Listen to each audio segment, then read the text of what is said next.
મહાભારતનું યુદ્ધ પૂર્ણ થયું એટલે શ્રી કૃષ્ણએ રથમાં બેઠા બેઠા અર્જુનને કહ્યું કે નીચે ઉતર.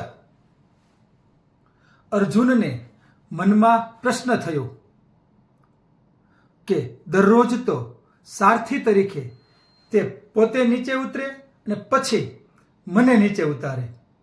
આજે યુદ્ધ પૂર્ણ થયું એટલે સ્વભાવ બદલાઈ ગયો.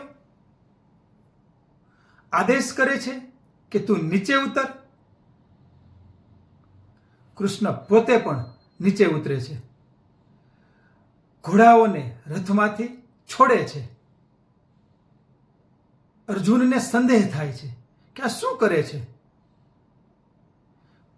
ઘોડાઓ થોડા દૂર ગયા, કૃષ્ણ પોતે દૂર ગયા અને રથ ભડ ભડ સળગવા લાગ્યો.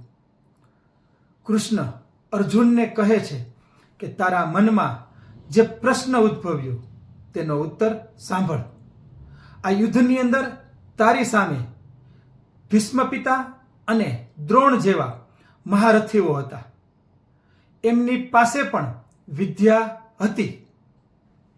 એમના બાણ આપણા રથને ન અડે એટલા માટે મેં મારું સુભત્વ આ રથની અંદર મૂકી રાખેલું, જે આ રથની રક્ષા કરતું હતું.